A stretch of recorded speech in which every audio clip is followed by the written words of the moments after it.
BK adalah bimbingan dan konseling. Assalamualaikum warahmatullahi wabarakatuh. Hai semua, selamat datang kembali di Ruang BK. Apa kabar nih? Semoga semua dalam kondisi baik dan sehat ya. Di kesempatan ini, Mimin ingin menjelaskan mengenai pengertian bimbingan dan konseling atau biasa kita singkat dengan BK. Di zaman dahulu, namanya bukan BK tapi BP, bimbingan dan penyuluhan. Untuk sekarang namanya BK. Apa sih BK itu? Untuk bimbingan dan konseling sendiri sama-sama proses memberikan bantuan kepada seseorang. Nah, untuk B, bimbingan, menurut Abu Ahmadi, bimbingan adalah bantuan yang diberikan kepada individu atau peserta didik agar dengan potensi yang dimiliki mampu mengembangkan diri secara optimal dengan jalan memahami diri, memahami lingkungan, mengatasi hambatan, guna menentukan rencana masa depan yang lebih baik. Hal senada diungkap juga oleh Bapak Prayitno dan Irman Abdi. Bimbingan adalah proses pemberian bantuan yang dilakukan oleh orang yang ahli kepada seseorang atau beberapa orang individu, baik anak-anak, remaja, atau orang dewasa, agar orang yang dibimbing dapat mengembangkan kemampuan dirinya sendiri dan mandiri dengan memanfaatkan kekuatan individu dan sarana yang ada dan dapat dikembangkan berdasarkan norma-norma yang berlaku. Sementara Bapak Bimo Walgito mendefinisikan bahwa bimbingan adalah bantuan atau pertolongan yang diberikan kepada individu atau sekumpulan individu dalam menghindari atau mengatasi kesulitan-kesulitan hidupnya agar individu dapat mencapai kesejahteraan dalam kehidupannya.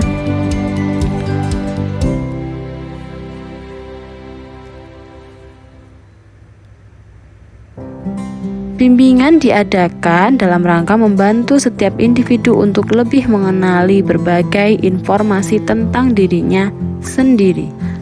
Itu dia pendapat beberapa ahli mengenai bimbingan.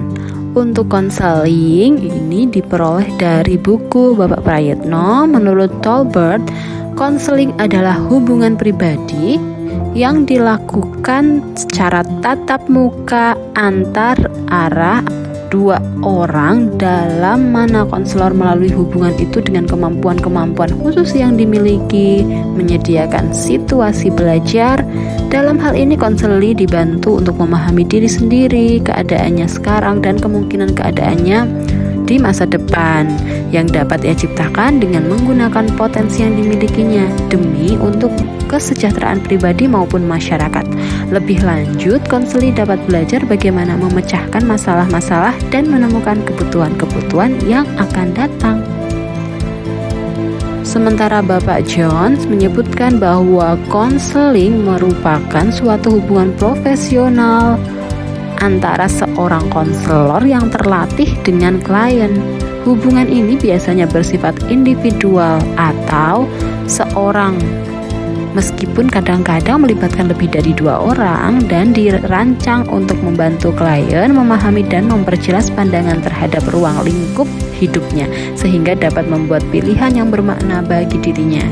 Dari semua pendapat di atas mengenai bimbingan dan konseling dirumuskan dengan singkat bahwa bimbingan konseling adalah proses pemberian bantuan yang dilakukan melalui wawancara konseling face to face oleh beberapa ahli atau disebut konselor kepada individu yang sedang mengatasi sesuatu masalah, atau disebut konseli yang bermuara pada teratasinya masalah yang dihadapi konseli serta dapat memanfaatkan berbagai potensi yang dimiliki dan sarana yang ada sehingga individu atau kelompok individu itu dapat memahami dirinya sendiri untuk mencapai perkembangan yang optimal, mandiri, serta dapat merencanakan masa depan yang lebih baik untuk mencapai kesejahteraan hidup.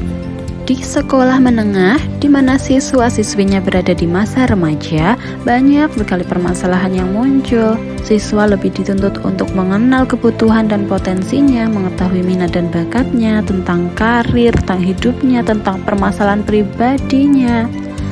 Siswa berada di fase kebingungan, menentukan segala sesuatu. Bukan hanya membutuhkan pengajaran mata pelajaran saja. Ada siswa yang selalu galau masalah pribadi, ada siswa yang galau masalah pertemanan atau hubungan sosial, masalah belajarnya maupun karirnya. Ayo, siapa nih di sini yang suka galau tidak jelas?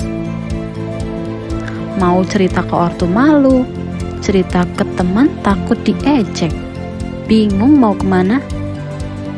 Untuk itulah sangat penting adanya wadah tempat untuk membimbing dan mengarahkan, membantu menemukan dirinya agar mencapai perkembangan yang optimal, mandiri, dan bisa merencanakan masa depan. Itulah perlunya bimbingan dan konseling. Tenang saja, di BK ada yang namanya asas kerahasiaan. Jangan takut ke BK. Selain pengertian tadi, ada juga manfaat dan fungsi, ada asas dan banyak lagi yang lain tentang bimbingan dan konseling. Mimin jelaskan satu-satu di video selanjutnya. Terima kasih yang sudah menyimak. Mohon maaf apabila ada kekeliruan. Semoga bermanfaat. Jangan lupa subscribe, like, dan komen. Atau bisa juga kalian share video ini ke teman-teman kalian. Semoga bermanfaat. Wassalamualaikum warahmatullahi wabarakatuh.